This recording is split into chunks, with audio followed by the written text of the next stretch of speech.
Okay, have a seat. We're ready to go here. We're going to continue on with our theme of business. And we've got a number of business leaders joining us now that are going to be looking at the social engagement aspects of business. If I could have your attention. I'm not going to give a long introduction to this session. I know you're eager to hear our panelists, and certainly you're going to want to get engaged. I'm going to immediately call forward a very able moderator for this session. That's Maria Katawi, who is the former Secretary General of the International Chamber of Commerce. I'm going to leave you in her hands. She'll introduce you to the panelists, and I wish you a very good session. Thank you very much. Thank you very much. Thank you. So, good afternoon, ladies and gentlemen. I think we'll go right into our session, and I'd like to invite to join me here on the stage our panelists. And we have our earphones in case you need it here for interpretation. May I invite Christine Albanel, Executive Director at Orange, in charge of CSR, diversity, partnerships, and solidarity, and also, as you know from yesterday as well, Vice President of Orange Foundation.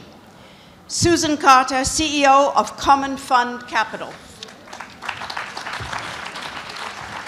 Peter Vogt, member of the Executive Board of Nestlé, Deputy Executive Vice President and Chief Human Resources Officer.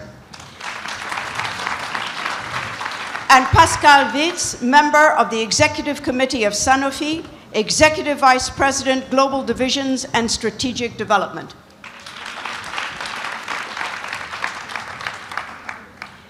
So our session this afternoon, it really takes place in the context of the forum's overall theme this year, which is leading for a more equitable world.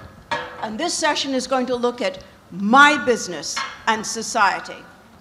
Now, there are a lot of injustices in the world, and I think many inequities in addition. But why should companies concern themselves with these? Why not leave it up to governments or philanthropists or activists? If companies should they focus on economic and social inequalities or justice, unequal pay between men and women, rising income inequality? So what can companies do? What should they do? And I think I'll be asking all of our panelists, how does your company engage in actions for a more equitable world? On what principles do you take such action? And perhaps you can also tell us a little bit about the next steps that your companies are going to be doing. So I'm going to start with you, Pascal. One way you and Sanofi are looking at these issues is a very active program for particularly vulnerable people, for vulnerable populations, especially those needing long-term care. Can you tell us a little bit about your concept of why you're doing this, about integrated care, about your individually centered approach? Yes, so the first thing is that Sanofi, as one of the biggest leaders in healthcare, top pharmaceutical company, we are committed to dedicate resources and expertise to improve access to healthcare. And we recognize that actually health being really the basis for a more equitable world. I mean, this is the core thing that you need to have. If you lose your health, I mean, I know that all of you have at one moment in your life been sick. Losing your health can mean losing your wealth, right? And so at Sanofi, we really believe that not only we need to focus on developing new and better medicines, but we also realize that actually the medicine is only one part of the equation. When you think about a treatment, you need to think about the person who is going to take this treatment. You need to be very patient-centric. You need to understand who are these people, depending on the country they're living in, depending on their situation, because we know that actually people are going to follow the treatment only if it is easy for them, only if it fits within their life. So our approach of integrated care is to take a holistic approach to the disease management and to look at not only the medicine, but also the social, economic, and behavior so that we can actually focus on better outcome. And the reason we do that is that actually medicine being only one piece is that we can leverage technology, services, and education so that we can actually design solutions that will fit people's life. And by doing so, we give people more access to healthcare, and that will provide more people with a better health, which is the basis for a more equitable world. Do you have any specific actions or programs? What you're saying is fine if people can take in charge sometimes their health, but for the more vulnerable populations, those that are perhaps more difficult to reach and to provide, how do you manage that? So we have a wide variety of programs, actually, you're right. I mean, we have programs where we partner with local communities or healthcare professionals, because we believe that one thing that is really important is that we want to do actions that can be amplified. So we want to do things where whatever we do will be amplified at the local level. This is why we would, for example, in Senegal, invest in training more midwives so that they can, in turn, help reduce the maternal mortality by having a better access to and better education around this. I understand. Your business includes also some what we might call very long-term care needs, like diabetes, cardiovascular diseases, and oncology, and so on. How do you approach the inequities, let's say, not just of, it's a difficult question, not just of pricing around the world, but also of getting people to manage their own long-term health care? How can you help on that? Well, we can help. As I mentioned, I think this integrated care approach is a key enabler. Because you get it across to people, you actually... Because what we can do is you leverage technology to reach out to more people. You design the solutions that can fit people's life. For example, I was in China 3 weeks ago, and we met patients over there who were explaining us that when they suffer from diabetes, which is a long-term disease, they have to go back to the hospital every 2 weeks to get their prescriptions refilled. And what it means, when you go to the hospital, you wait a few hours. So it means that you're losing time on your job, you're losing time there.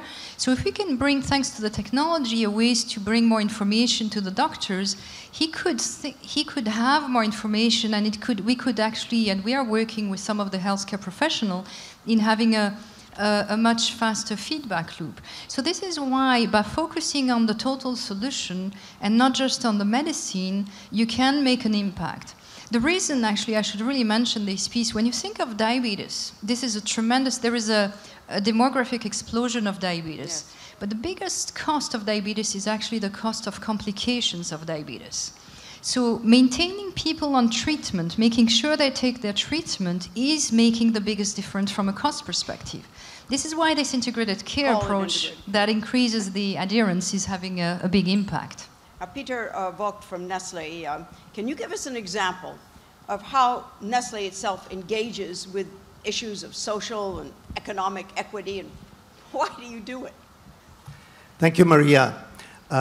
Maybe just to start off with, I think it's a question that is very close to my heart, because I've been living for many years in emerging markets, and you can see the issue of inequality, of health problems, of poverty, and so on.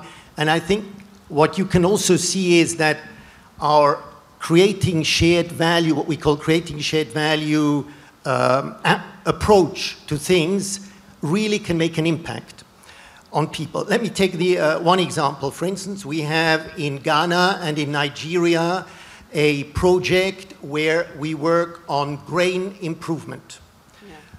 We have an issue that you have naturally occurring mycotoxins in grains. So we had up to 50% rejection rate of grains at our factory gate. So we went back to the farmers. We trained up to 50,000 farmers together with the Ministry of Ghana, the Ministry of Nigeria, to make sure that this is radically reduced. We now are down to 2-3%. So you can imagine the impact it has, on the income of those persons. And then what we do with the grains, we use them for one of our product, which is called Golden Morn, which is a breakfast cereals. And we fortify it with iron and with vitamin A, which are two micronutrient deficiencies in Nigeria and in Ghana. And then we sell the product so that, and I think it's about 1/3 of the population that has micronutrient deficiencies. So you call this creating shared value. So what is the basis for it? Why is it in the interest of the company? Well, okay, so what's in the interest of the company? I mentioned before we had 50% rejection rate. Now we're down to 3-4%. We get much better quality raw material in that case. But in other cases, the one example was shown, the women livestock program in Pakistan, where we then get much higher yield from the cows, so we get more milk for our factories. So there's always a double benefit. There is a benefit for us because we get maybe better quality raw materials, higher yield, so more products, and there's a benefit for the farmers because they have a higher income. And you invest in the technology side. Is that what it is that you work with them?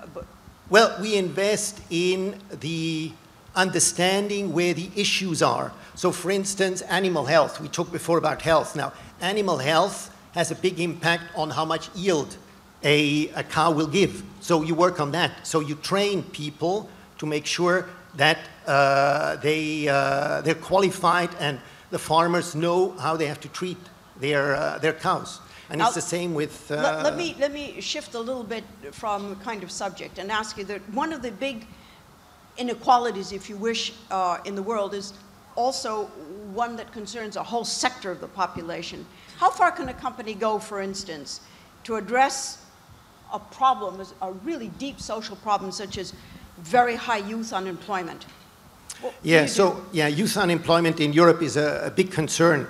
And we started last year with a big program where we said over the next 3 years we want to employ 10,000 young people full-time, basically in normal jobs, and 10,000 apprentices and stagiaires, so really management trainees across Europe.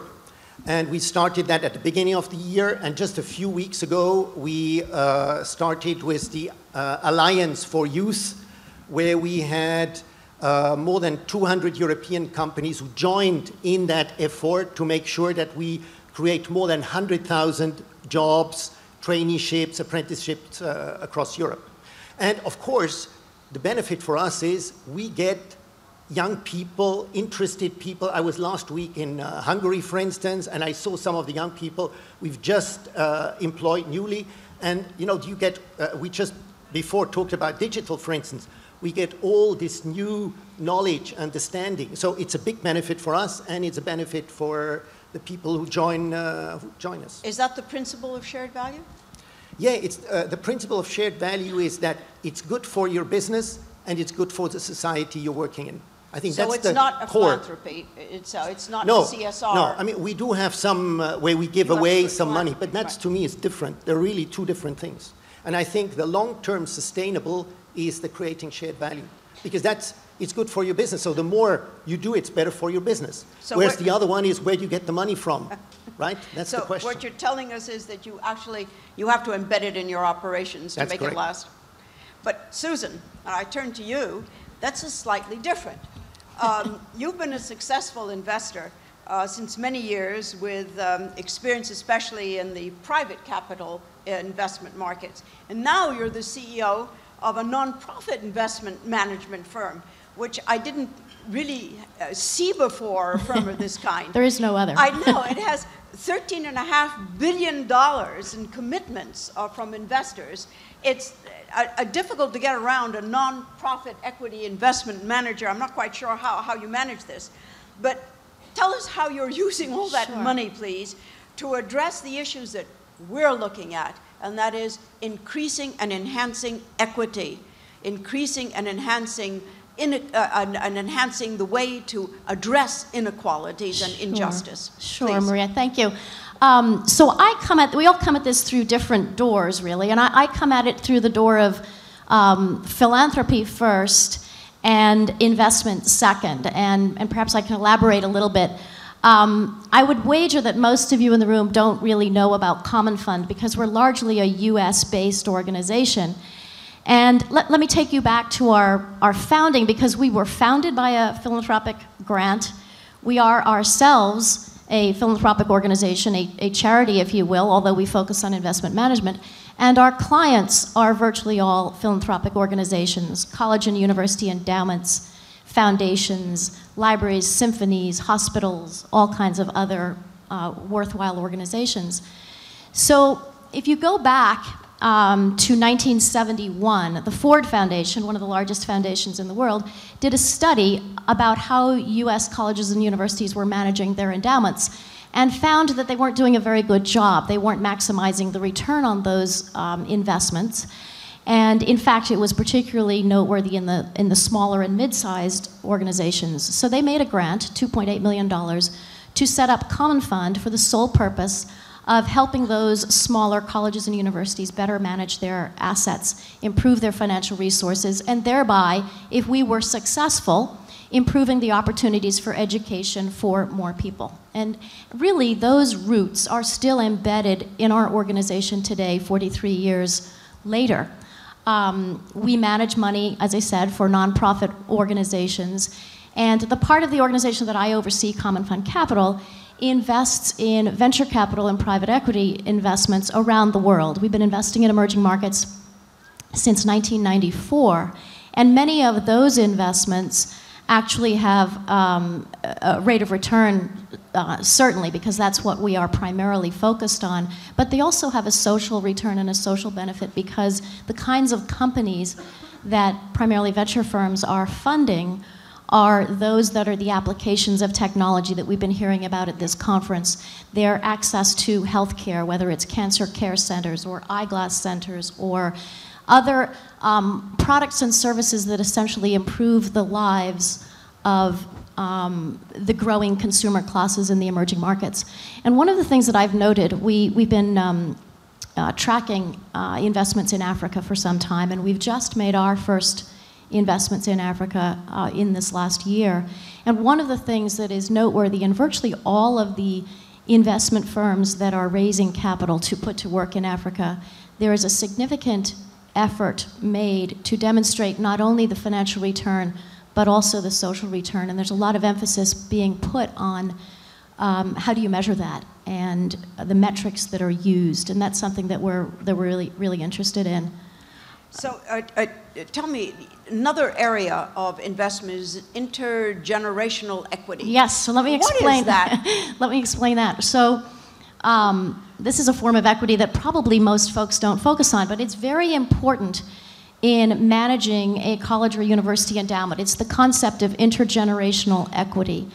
Because these endowments were set up by these schools for really into perpetuity. And what you have to be careful of if you're a trustee or an investment committee member of one of these pools of capital is that you are investing in a way that allows you to support the current generation of students at the same rate that you will be funding and supporting the future generation. And what that means is that your investments have to earn a return in excess of the combination of inflation and your spending from that endowment or foundation. In the case of foundations in the US, they are mandated to spend a minimum of 5% in order to operate as a foundation. And in the case of colleges and universities, it really varies. Some of them rely quite heavily on their endowments to support their operations. Believe it or not, even with our very high sticker prices on the cost of a college education in the US, most schools would not make it without the funding from their endowment. Yeah, and even the public universities. Yesterday is Heather here from Demos. She was talking yesterday about the increasing price, which has become even it's staggering. Practically not supportable for many, many people in the middle class Right. in the United States. What is interesting, though, and what I want you to tell us a little bit about is there's a very big difference between the approach in the United States Yes. and the approach many of us here in Europe or elsewhere in the world are knowledgeable or know more about, which is in the US, you do not expect the government to provide this kind of equity. Right. And even sometimes not even to right some injustices. Very much of this lies in the hands of philanthropy. Philanthropy, yes. So And what's the size of that, so to speak? What's the it's a importance? huge part of the U.S. economy. So the philanthropic sector actually fills a very important role in the U.S. Most colleges and universities don't receive anywhere near the level of state funding that I think you have here in Europe. And if you think about philanthropy, its roots in the U.S. go back to the founding of the country.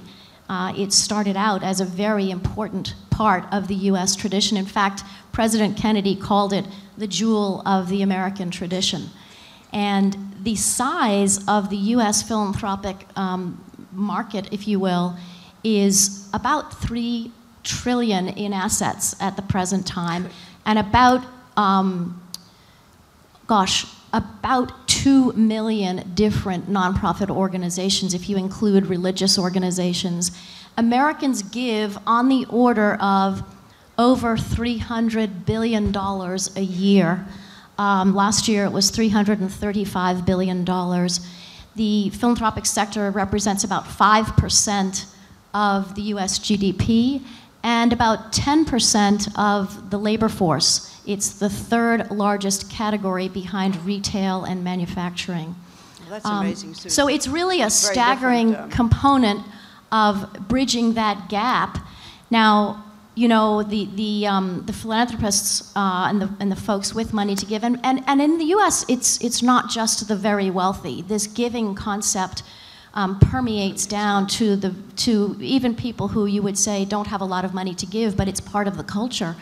And it's also driven, let's be honest about it, by our tax code, which gives you a tax exemption and a tax break if you do contribute. So that's a big driver and another big difference in why we have this important component. Now we can come back to this because I will ask you. It doesn't mean that companies in America, companies are also very active in philanthropy. In other parts of the world, as Peter was telling us, and also as Pascal was telling us, this is embedded inside of their actual operations more than as a separate entity between integrated care and shared value. It's a different concept. Yes. I'll come back, but I just want to bring in Christine as well. As you know, Christine will speak in French because she's more at ease, but we will continue speaking in English here.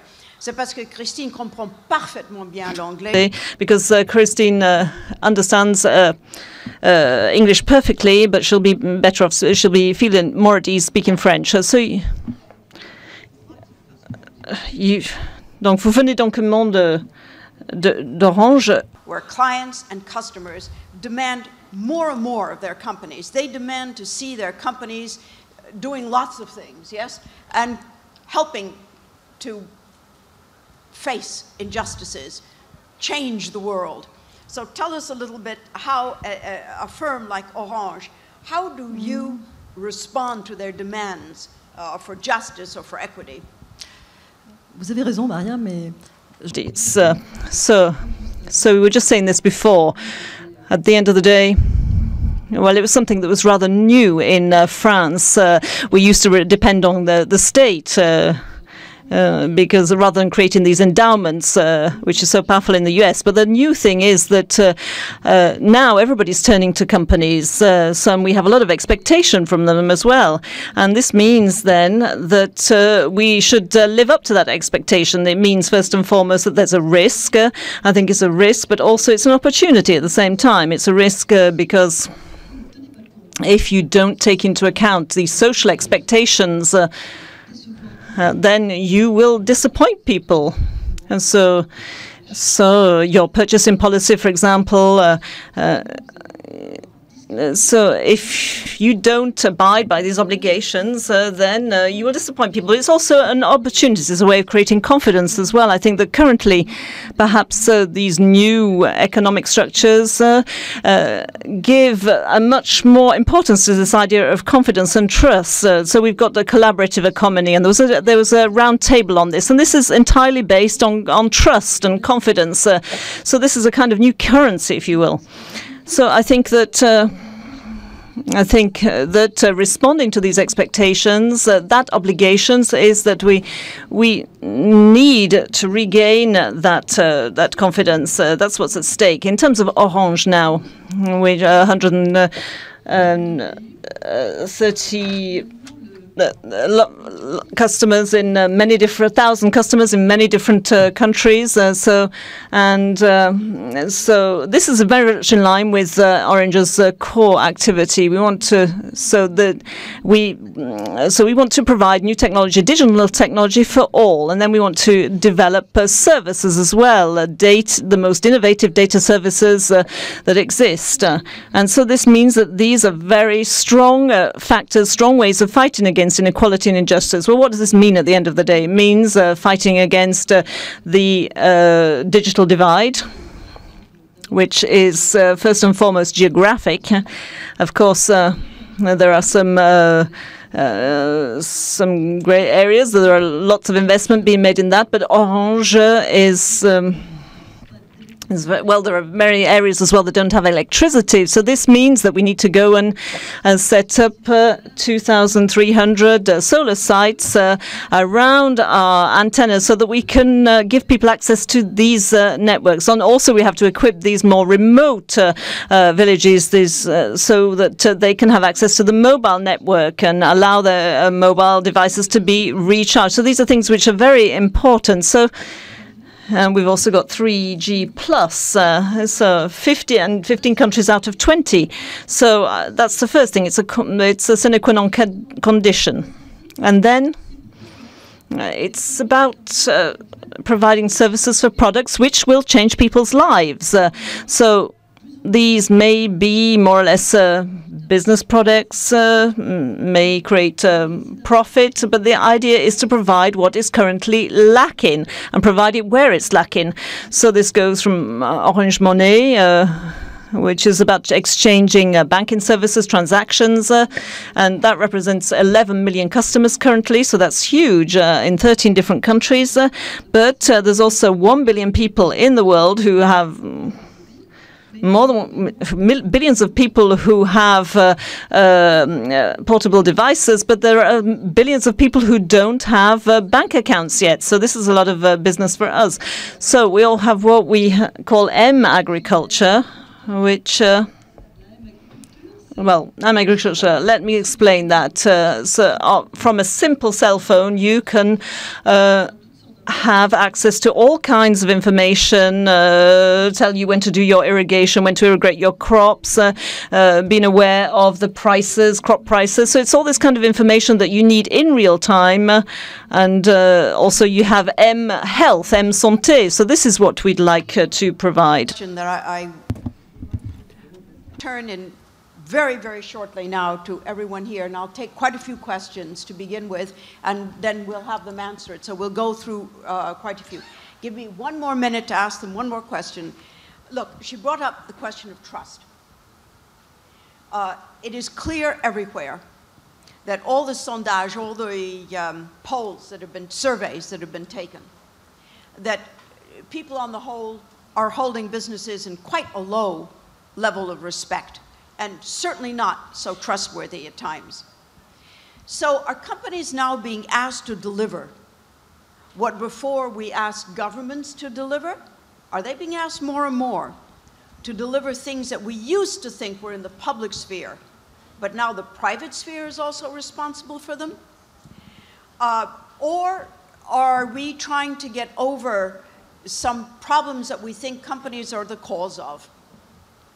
So if you have any ideas on that, please keep them in mind. We'll come back to it and I'll ask you. But I do want to get a little bit provocative on the level at which, yes, everyone is trying to do really powerful things to address social inequities, social injustices, with, I'm sure, a very correct approach to it, a very enlightened and open and innovative approach. But somehow or other, there's still this mistrust that's getting quite strong. So let me go to the audience, and I thought we would take, if you have a little pencil, take down a few of these questions. We'll take 3 or 4 of them. So as before, you were asked to be very concise and short in your questions or comments. I'll do my best. Thanks. Thank you for the very inspiring debate. And, just state your name, where you're from. Yeah.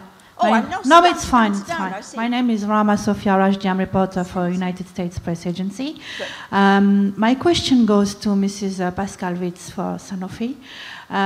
The situation is very tragic in West Africa because of the Ebola virus. I'd like to know, where do you stand as a laboratory regarding this epidemic? And I mean, also because the data are very, very controversial. So we don't know where to stand, and where do you stand? Pascal will have to obviously respond for all drug companies, but we'll leave for all pharma companies, but we'll go around. Who else would like to? Yes, over here.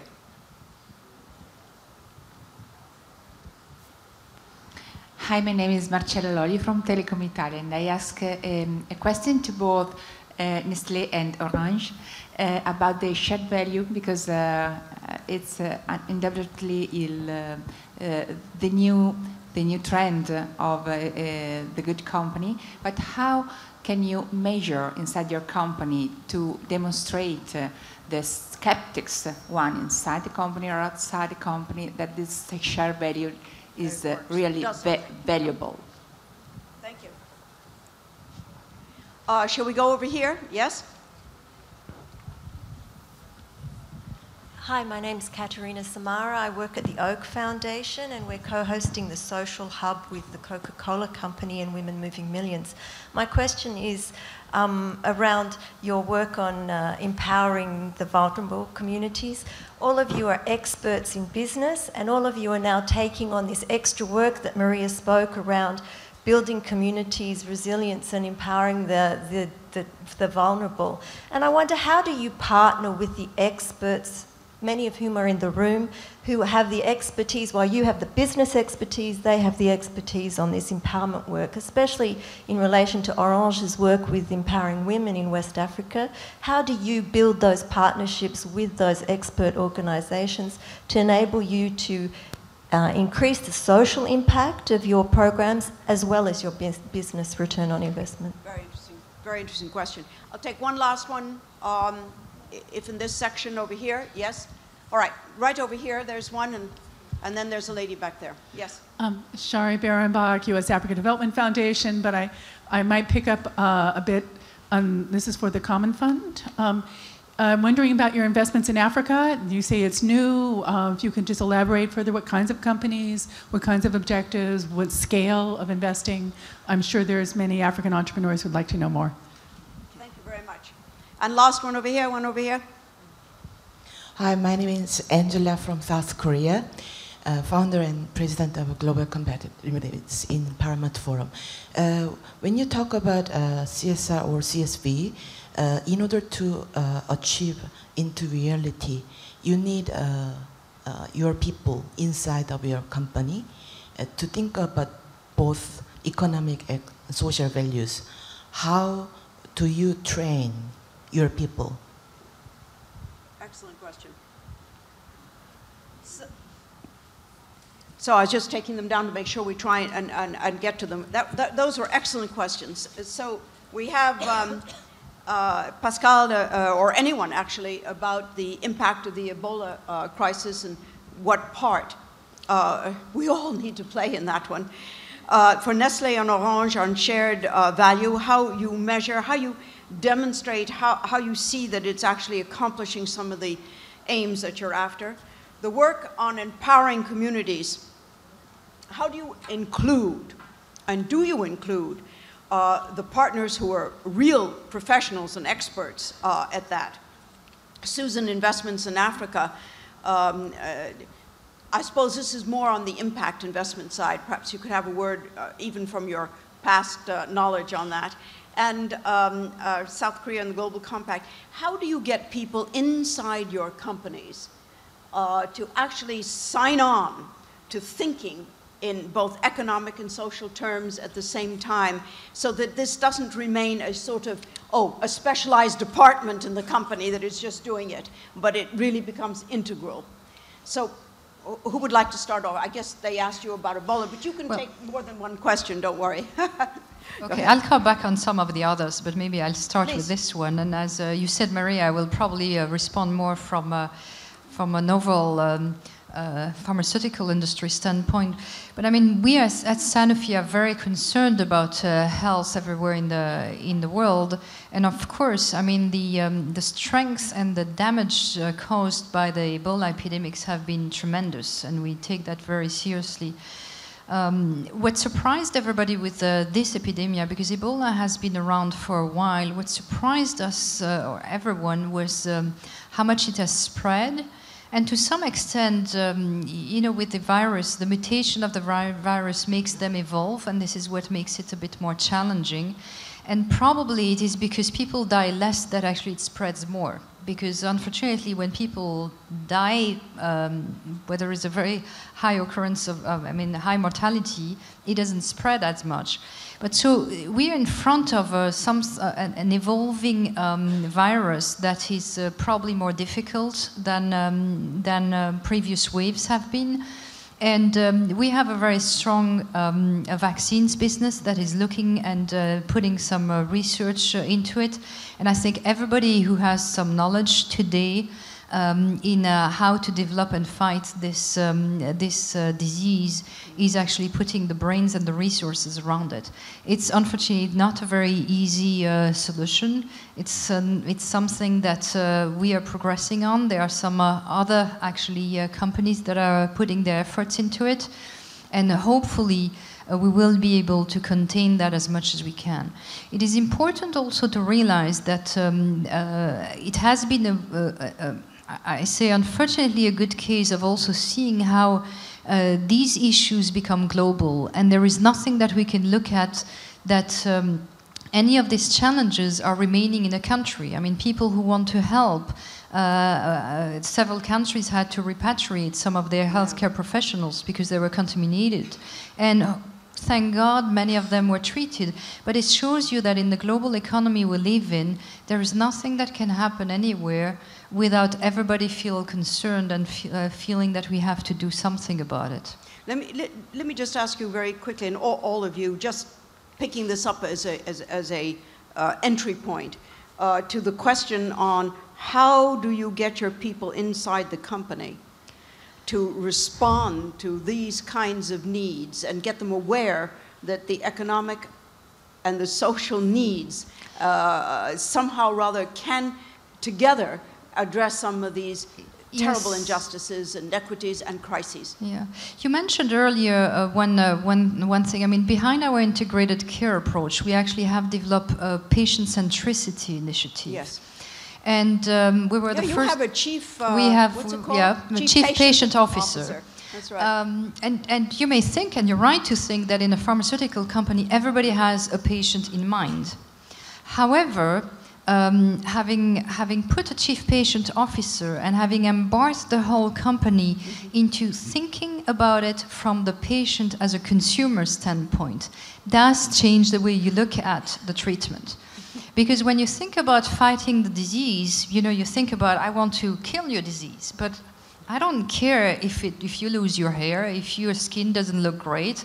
You know, I'm taking examples that for women usually speaks a lot, but having embarked on these patient-centric initiatives allowed us to drive a much stronger engagement from an employee into the company.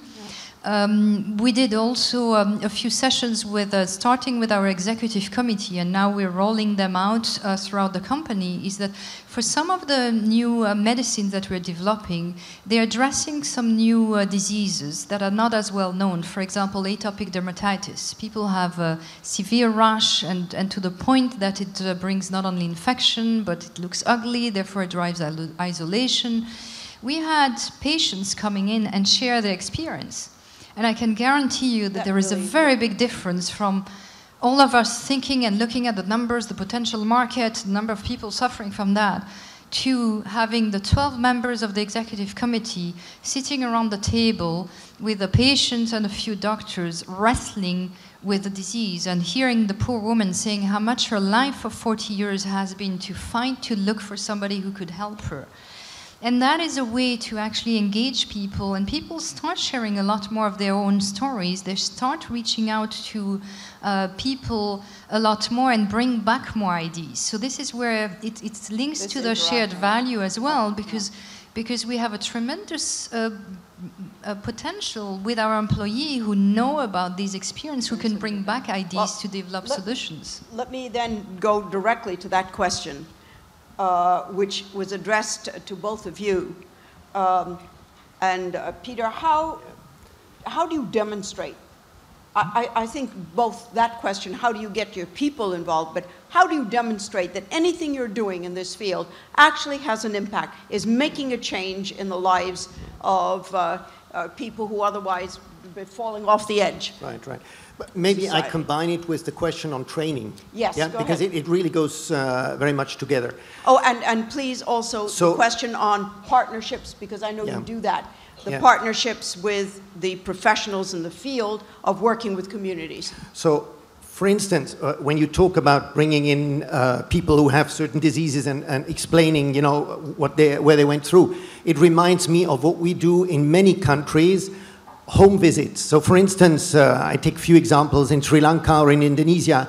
I went 5 o'clock in the morning to a home and I looked how the whole morning evolved, how the mother had to look that the children got ready for school, the husband went off and everything. And you can realize what are the needs that those people have. And then we, of course, look at the nutrition aspect of it and what kind of products would be appropriate for that. So we're training our people to go and see the customer, see the consumer, understand what their needs are. And out of that, then we develop whatever products or service we have. And creating shared value is also totally embedded in our training program.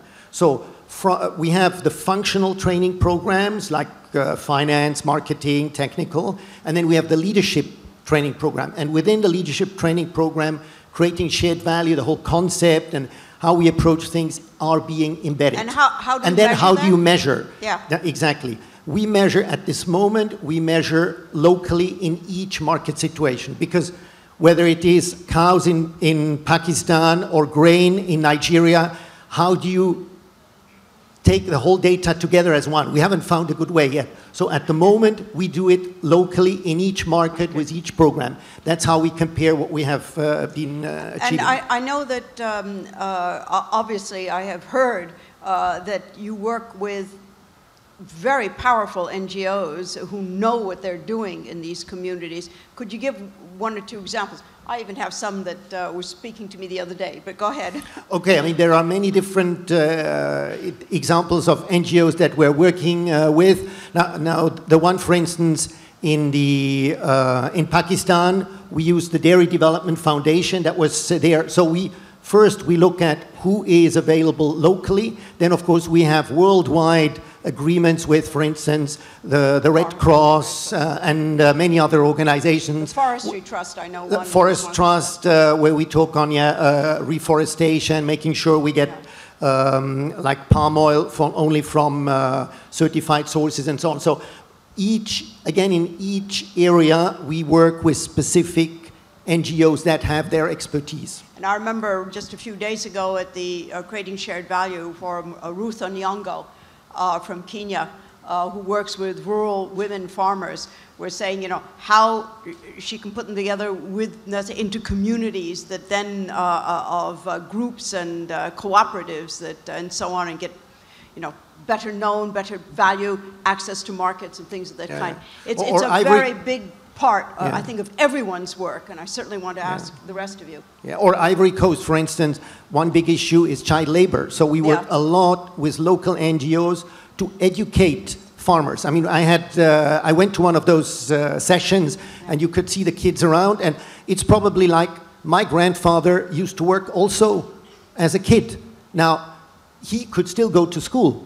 But many of those children then don't go to school. So you have to educate the families, so the whole families are there, and you educate them to say it's important to send your children to school, and rather than having them work on their farm. So it's really a lot of work with NGOs, local NGOs. Christina, I assume you've been following this conversation. Yeah, of course. But I think embedding these kinds of actions inside of a company and getting the, let's say, the company people of all levels to actually be a part of it. Is that difficult at Orange, or that comes easy? Non, je dirais que c'est pas très difficile. No, I don't think it's very difficult for Orange. Actually, quite a lot of our employees really are in contact with the population and with the public, know the public very well. Quite a few of our projects, CSR projects, solidarity projects, come from the employees through bids for projects, and that leads to strong involvement and collective pride. Moreover, we have training centers, Orange campus, where social issues, diversity, equity are really talked about, and all our managers go through the Orange campus. That's very important for all these values to be born at all levels, to be taken on board at all levels. So that's my first answer. The employees really bear the CSR project collectively together. Work with NGOs. Yes, of course, we do work all the time with NGOs. Yesterday, in a gala dinner, there were several African personalities, quite remarkable people, who won prizes, and one of the conditions to be a candidate was for them to work with or in NGOs. That's very important, because NGOs are, of course, experts in the field. As for sharing value, that's another question. How can we find ourselves in the policies that we lead? Take, for example, one example only, the example of the action that we carry out with startups. Nowadays, and for several years now, we have a startup incubator in several countries, startup accelerator or incubator, be it in San Francisco or Paris and Niamey, in Dakar, in Tokyo, Tel Aviv. It really is quite a big action for us. It's a lot. We take on startups, we work with them. We have 3-month sessions a year. We go work with them from the beginning to the start, marketing experts. We make our labs available for them. And then it brings a lot to Orange, and it's a huge service for the companies. And nowadays, accelerators alone, where we have 68 companies that are following the program or have finished the program, and that's a nice example of sharing values. Issues, and you were asked a question. I think it was over here. You asked a question on investment in Africa. In Africa. So let me tie it to your original question about trust. Because there's no question that our 1,500 clients are entrusting us with their capital, and we take that stewardship very seriously. Well, mine was more a negative thing. Companies today are not so trustworthy. From a trust standpoint, it's key in the investment business. But as stewards, we have to think about how do we mitigate the risks of the investments that we make, because any investment has certain risks in it, particularly those in emerging markets. So we do invest in Africa. We do it out of our fund that invests in emerging markets private companies. So we're not investing in the public markets. We don't think they're developed quite enough yet, although we're watching closely. But in the private markets, we're investing in Africa, and we have an allocation of about 10% of the emerging markets portfolio dedicated to Africa, somewhere between 7 and 10%. And that's a roughly similar allocation to what we have in India. Larger allocations have been made to Latin America, and the largest is to Asia, with the largest part of the Asia allocation being China, where we've had about a very successful 10-year experience. In Africa, what we were looking for in order to say, okay, now's the time, we were looking for 10-year track records. We were looking for experienced investors. we were looking for a sort of a tipping point on there being enough management talent to support and run the companies that were being funded. And in terms of sectors, I think the most interesting is probably financial services, specifically bringing banking, access to banking, and the use of mobile technology, as you mentioned, to improve banking and take banking into the rural communities. Other sectors of interest are healthcare, consumer products. We have an investment in a transportation company, cellular companies. Those types of investments are what we're funding in Africa. Excellent. Thank you, Susan, very much. We're slowly coming to the end of our session. So if anyone has any last questions, I'll take them now, and then let yes, we've got one back there, and then we will conclude with asking our panel to leave us each with their message. So yes, please go right ahead. Hello, thank you very much for your contribution. My name is Sophie Lambin. My question is, this is very much a good news story, which is great, but what are, in your views, the shortcomings of this private sector intervention to enact change at the scale and pace that is required?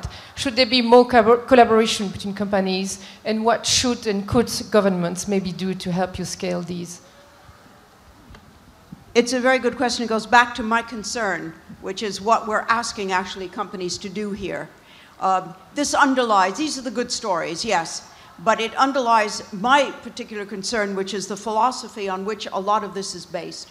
And is it one in which we feel that there are such great lacuna in the world's inequities and injustices that we cannot sit around and wait for governments, international organizations, and others, that we have to work with activists, work with NGOs on the ground, and that companies are part of them. Is that what is behind it? I don't know. I'm going to be asking you that. So the shortcomings or the time frames also in which these actions are taking part is a very interesting question. If there's anyone else, there's one more back here. Yes, please. There's always been a lot of debate about corporate responsibility, but what about political responsibility? Indeed. Because isn't the actual problem that states are now beginning to fail in delivering the solidarity and the help and the things that we're expecting from states? So maybe we should actually launch a debate calling on states and governments to step up to their responsibilities. It's a very good point, and it goes to the heart of the question, the challenge that I feel is being put. Maria, can you repeat the question for... Yeah, I'm going to... Sorry? Je vais vous expliquer. I'll explain to you. We're asking what the limit is for companies. Are there constraints? Okay. You, in the governments, are governments weakened today? Can we do these things? I think exactly to the heart of one of our conundrums today. Who are we asking to do what? Is it because of these shortcomings? I think there are many activists here even, that have been pushing governments and pushing companies. And so that is the absolute core of what we're discussing today is, what's behind it? Why are you doing all this? So we're going to close the session now with each of you giving me just one short response, a message you want to leave this audience with that is on that subject. You want to start, Pascal? I would start by saying that it is all connected. It's not one versus the other one. But if I consider health, healthcare, we can't do a good job if we don't work with the governments. There are a lot of topics that are public health. So we do have a responsibility to work with the different governments to make sure that what we developed can have the biggest impact. And I think that this is what we need to make sure is better understood. It's not one versus the other one. But at the same time, we can't look at governments and leave them with increasing burden of cost because of an aging population that lives longer with more diseases. You were talking earlier about diabetes. India has 65 million of people living with diabetes. China is close to 100. So we have to do something because we are living in an ecosystem. If we don't help the government managing or putting the healthcare cost under control, I mean, the government won't have the ability to sustain the health and the wealth that they have. So I really truly believe that there's an ecosystem into it, and we at Sanofi are committed to play our role into making an impact in a better health outcome, working with the different stakeholders, and government is one. So let me ask you also to address the shortcomings part. Yeah. Okay, so for me, I see two angles. One is I truly believe that the problems of this world today cannot be solved by one group. And that's why you really need businesses, you need governments, you need all those NGOs, you need the different stakeholders. And it's only if you work together, you will really be successful. And it's then, again, this combination of creating value for the business and creating value for society. And the second point, and there maybe the shortcomings comes in, I think we need to really work on the values, for instance, as company, of everybody in the company. One very important value that we have in Nestlé is respect. And I think why we've been successful in so many countries is because we've respected the different traditions, the different values, the different things that happened in those markets, and we have tried to then adapt. But we always had some very strong values ourselves, like the respect for the person, for the customers, etc. And I think we need to work stronger on the value side. And with that, I believe we'll get better. All right. I will ask you, je termine avec vous, Christine, allez-y. Going to finish with you, Christine. Especially on the part about values. And I'll come back to where I started, which is in the US. The government is not doing it all, so philanthropy has filled a void. One of the things I'm really excited about is a trend that I'm seeing, and I think it's somewhat generational, and it's really exciting because the next generation that's coming along is very focused on socially responsible investments and making sure that whether it's the endowment of the school that they're attending or the family foundation that they might be part of or some activist organization that they are volunteering for, they want to make sure that the investments that those organizations are making are mission consistent. And, you'd be surprised how often that's not the case. And so one of the current trends on college campuses in the US is the divestment from fossil fuels and the call for greater divestment and focus on issues that matter to the students. And I think in Europe, you've all done a better job with the UN Principles for Responsible Investment and adopting those principles. In the US, it's a much smaller group of organizations that are focused on that, but it is growing, and I think it's only going to continue to increase, which I think will put a real emphasis and focus on making sure that there's an intersection between the investments and the social good. Well, I turn to Christine, who has been in the enviable or unenviable position of being both in the public sector at one point and now in the private sector. So the question to you that we come up with a little bit is, are you at Orange doing a lot of those things because governments in some of the countries you work with don't deliver? Or are you doing them for other reasons? Non, je ne suis pas. No, I didn't go into Orange because I thought that the French government was failing. But one thing is true, this French dream, it's a very French dream. It was of a government that was all-powerful. Our problem is that we're reaching the end of a model, and the problem now is that we need to reinvent a new model. Not just in France, actually, but what we expected from the state in France is because the state came before the nation in France, which is actually quite unique in the world. This being said, one thing is true, the life of a big company is quite fascinating. It feels like there's lots of means, there's lots of international action, and I think that does change things. One thing I would like to say, very briefly, I think that today, in 2014, the business will be social business, or there'll be no business at all. And I think that social aspects make the difference, especially in an amazing competition and huge competition.